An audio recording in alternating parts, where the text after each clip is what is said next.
Hi guys, it's me. I'm back with part three of making posters for obscure characters, my series that I'm working on. This time around, I'm doing Jet and June from Avatar: The Last Airbender. It was requested by this person up in the corner over there.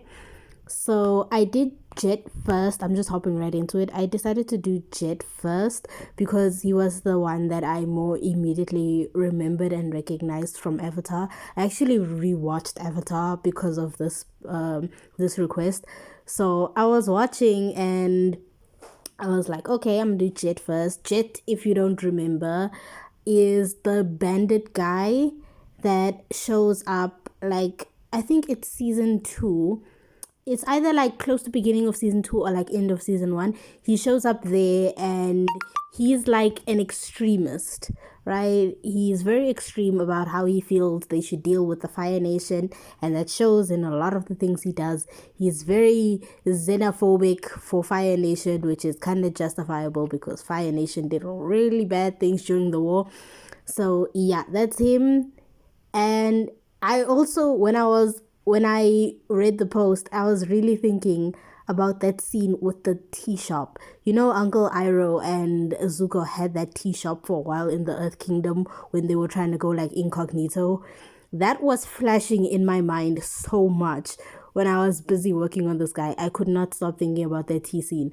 Like, one of my favorite tropes in movies and things is like jokes. I mean, it's like when a character knows something he knows, the audience obviously knows, and he's right, but everyone around that person sort of gaslights him, like, because like he knows they're firebenders, right? He knows they're firebenders, and the way they gaslit this poor boy, I shame men.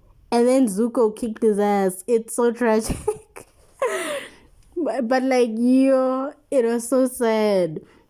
Like, his anger is justified, but he was going about it the complete wrong way throughout the show. It was so, like, it was hilarious, the t-shirt thing, but also, guys, to drown an entire village, basically. Relax, like, why do you want to catch civilian bodies? Chill out. So anyway, here is how it was going. I did this live, if you haven't noticed. That was my first time ever going live. So next time, because how I posted like before, like an hour beforehand that I was gonna go live. I was live for about, I don't know, like 6 hours, doing the drawing. I did the whole drawing on live. But yeah, next time I go live, I will definitely tell you about it. I think I will do this series live going forward, but I wasn't sure, so I was just experimenting. But yeah, this is how he started to come out. A lot of his colors, I don't know, because I need to get more variety in my cookies. I really do, because I have very saturated colors because that's what I like to work with, and these two especially had very like a dull, like you can see his vest here, it looks very bright, and that did kind of annoy me because it's like more earthy, a more earthy type of red, like that's the only way I can describe it. So that was the only thing I was more unhappy with, but overall I'm really satisfied with how it came out. I really liked it. And yeah, that's just the thing that I have to adjust going forward. For this time, I try to add a bit more to the background. Of course, I didn't do too much because again, I suck at backgrounds. I was telling everyone on the live, right? I was saying, guys, I'm so allergic to drawing good backgrounds that I feel like I need to dedicate a stream to where I need to dedicate a life to where I just practice doing a bunch of different backgrounds so I can improve that particular skill with my drawing. Because, like, as you can see now, I've got this very elaborate, this is it, I've got this very elaborate figure but a flat background. So next up is June from Avatar. If you don't know who she is, if you're not remembering who she is, she's the lady, the tracker lady. She's the lady with that what is that thing? It has like the face of like that, the star face mole. Yeah, it has like the face of the mole, but it sort of has like a body of like an anteater type thing. But yeah, she's that lady that rides that thing and she like just sniffs people out with that thing, right? I think there's a point like later on where Zuko like snatches it from her. But yeah, she's the tracker lady, the super cool one. I personally loved her when I was rewatching. I forgot how much swagger she has. She was so sweet, and Uncle Arrow that kept flirting with her. That old man, my he was so funny with it, so unnecessarily funny. But I had so much fun drawing her. But I ran into a completely different problem when I was doing her. I don't think I have that recorded because it took me so long. I wouldn't want to just show you just me trying to recolor her many times. But her clothes, like in the pictures of her that I was finding on the internet to like get inspiration from and try to figure out her aesthetic and like just see her outfit from different angles, a lot of the time her outfit, like and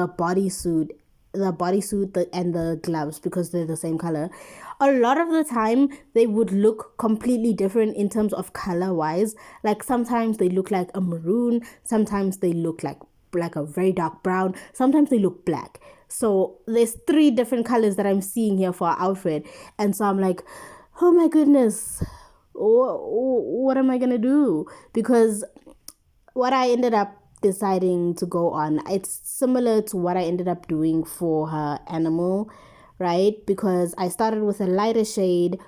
I started with a lighter shade of a brown, and then I like layered it with like Koki. I just kept recoloring with like darker shades because I did like a brown, then a red, then a brown on top of that, right? So I came with this like maroonish brown type look, like that you can see there, that I thought I'm satisfied with, because the way I was fighting to get to find a consistent color.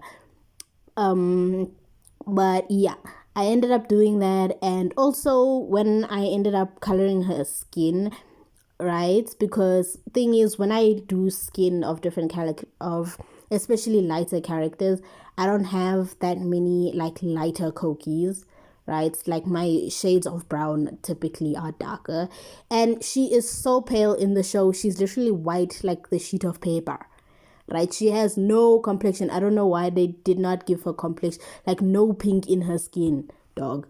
And so I was like, all right, you know what, it's fine, I'll just use my color pencils, because that's the easiest way to like replicate that lighter skin tone for me. So that's what I ended up doing for that. Here you can see me, I was busy coloring in animal. I decided to do her skin last because that was the part that was gonna require the least amount of work, because I was fighting with this brown patch on this animal, like the top brown patch, because again, different shades and different hues in different pictures. So when all of that was done, it was actually very easy to get the rest of the outfit done, and I was actually really happy with how it came out. And I actually really like her design. I love her tattoos, the red lipstick, like the belt things, like 2 belts, bro. That's so extra, but I love it. I love it. She's a fashion icon. And also the hairstyle, I accidentally made her hair clip golden when it's actually a silver, but I didn't realize that until I had already done it. So you're just gonna have to thug out the gold hair clip. I'm so sorry. I only realized it after, and you can't undo on a paper thing. So here it is. You can let me know in the comment section of any of the videos in the series who you want me to do next.